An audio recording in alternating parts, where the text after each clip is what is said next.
자, 계속 진행해 보겠습니다. 원통골 가난 길로 사자봉을 찾아가니 그 알패 너러바웨 활용새에 되어시라. 자, 해석합니다.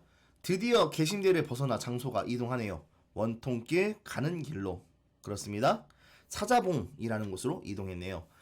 사자봉을 찾아가니 그 앞에 넓은 바위가 활용소. 여기 활용소라는 말에서 소는 연못을 이야기합니다. 그래서 그림으로 간단하게 나타내면 이렇게 사자봉 앞에 활용소가 있고 이 사자봉 위에서 화자가 활용소를 보고 있는 광경이 되겠습니다. 자, 그런데 계속합니다. 천년 노룡이 구배구배 절어이셔 뒤야에 흘려내어 창에 니어시니 풍운을 언제 얻어 삼일을 디려난다. 자, 해석합니다. 천년 노룡이 굽이굽이 서려 있어서 왜 여기서 천년 노룡이 굽이굽이 서려 있다고 그러냐면 활용소가 있는 곳이 이렇게 생겼습니다. 이렇게 물이 흘러서 중간중간에 연못같이 물이 고여있는 부분이 있죠. 이렇게 생겼기 때문에 천년 노룡이 서려 있다고 그러는 겁니다. 그래서 간단하게 그림으로 표현해서 활용소에 이렇게 용이 서려 있다고 할게요. 그런데 이 물이 주야 밤낮으로 이렇게 흘러내려서 창에 이어지니 라고 했습니다. 여기서 아까 진월대에서 잠깐 언급을 했는데 봉우리들이 동명을 박차는 듯 이분에서 설명했지만 금강산 바로 동쪽에 어떤 게 있다고 했죠? 그렇습니다. 바로 동해가 있으니까 이 물들이 동해로 이어진다고 이야기하고 있는 것이겠네요. 그래서 풍운, 바람과 구름이죠. 용이 바람과 구름을 다스리는 존재로 우리가 흔히들 생각을 하는데 이 용이 바람과 구름을 언제 얻어서 3일 후 3일 동안 내리는 비를 내릴 것인가 라고 이야기하고 있습니다. 활용소가 용을 닮아서 바람과 구름을 다스리는 것은 그래도 이해를 하지만 갑자기 3일 동안 내리는 비라니요. 이것은 그 다음과 연관이 되어 있습니다. 읽어보죠. 음매의 이온풀을 다 살아내어샤라. 자, 여기서 음매의 이온풀 중요합니다. 밑줄 그으시고요. 자, 이 부분 해석하면 음의 시든풀을 다 살려 내겠노라 이렇게 되는데 먼저 음에라고 하면은 우리가 음지할 때 그 음지입니다. 다시 말하면 그늘이겠네요. 자, 그럼 그늘의 시든풀, 보통 풀은 민초, 민트초코 아니고요. 백성민의 풀초를 써서 백성을 이야기합니다. 그런데 시든풀이라고 했으니까 힘들게 살고 있는 백성들을 이야기하고 있겠지요. 그래서 음지, 그늘에서 힘들게 살고 있는 우리 백성들을 다 살려내겠다는 뭐죠? 그렇습니다. 의지를 보여주고 있다. 그래서 내가 어떤 걸 잘해서 그렇습니다. 정치를 잘해서 이 백성들을 잘 다스리겠다는 이야기가 되니까 선정의 포부가 되고 또 이렇게 다짐하는 것이 누구를 사랑해서 다짐할 수 있는 것이죠? 그렇습니다. 백성을 사랑하니까 애민이 되는 것이죠. 그래서 앞부분 설명하던 것을 이어서 하면 그늘에 있는 시든풀에 비를 내려서 그 풀들을 다 살리겠다는 이야기가 되는 것이죠. 그래서 음의 이은 풀은 헐벗고 굶주린 백성들을 의미하고 3일후는 이 백성들을 살리는 비니까 선정 아니면 임금의 은총을 의미하게 되는 것이죠. 그리고 마지막으로 3일후를 내리는 풍운, 바람과 구름은 이 일을 베풀 수 있는 기회라는 의미가 되는 것입니다. 이 부분 중요하니까 잘 정리해 놓으시면 좋겠네요. 자, 오늘 수업 마지막 장면입니다. 읽습니다. 마하연 묘기샹 앞문제 넘어디어 외나무 이거 비읍시옷 어떻게 읽어야죠? 자, 그렇죠. 어두장군이지만 뒤에 거 된소리하면 되니까 썩은 다리입니다. 외나무 썩은 다리 불경대 올라하니. 자, 이제 장소가 바뀝니다. 화사도 발걸음이 빨라져요. 마하연이라는 곳 그리고 묘길상이라는 곳도 앞문제 여기서 제라고 써있는 곳은 고개를 말합니다.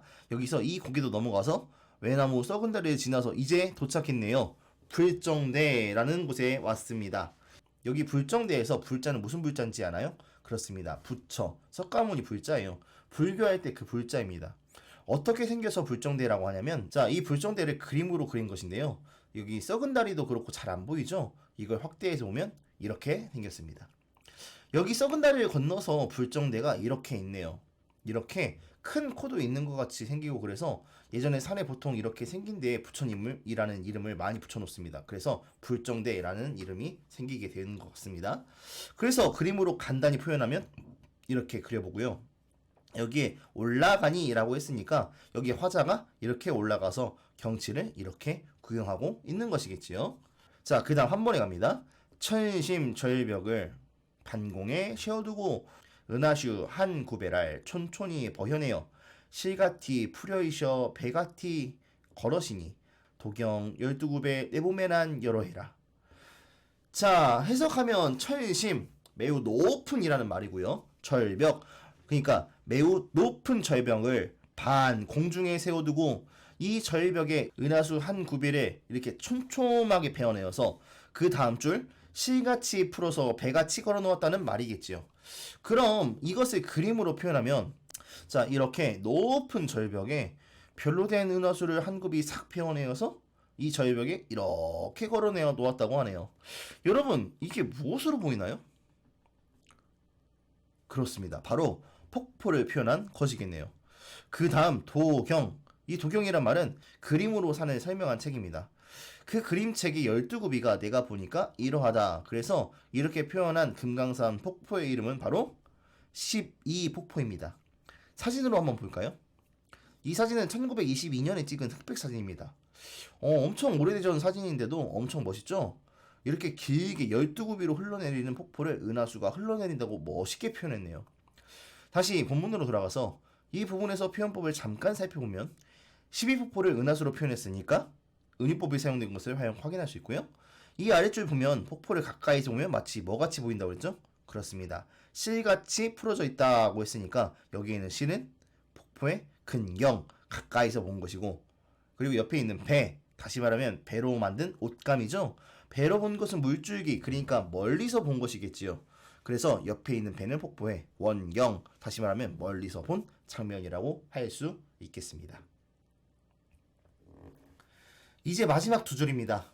이디억션 이제이셔 고태어는 하게 되면 여산이 여기도 곧 낫단 말 못하려니. 자, 해석합니다. 여기 나오는 이 적선은 당나라 때의 시인으로 유명한 이태백입니다. 이태백의 이름은 이백이라고 하고요. 별명은 시의 신선인 시선입니다. 여러분이 우리 국어에서 들을 수 있는 중국 고전시를 대표하는 시인 2명 중 한 명이라서 우리 고전시에도 많이 언급되고요. 다른 한 명은 이태백과 마찬가지로 당나라 시기의 시인인 두보입니다. 두보는 실제로 우리 후민정음으로 번역된 책에 있을 정도로 유명한 시인입니다. 아까 이태백은 시의 신성이라고 해서 시성이라고 했죠. 두보의 별명은 시의 성인이라고 해서 시성이라고 합니다.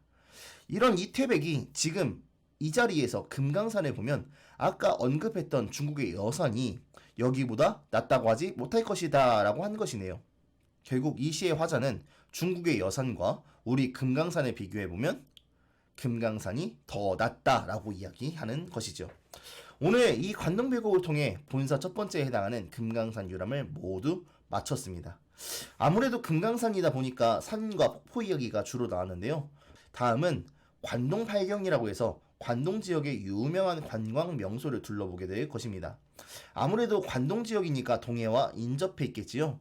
그래서 바다 이야기가 많이 나올 것이라고 기대하시면 되겠네요.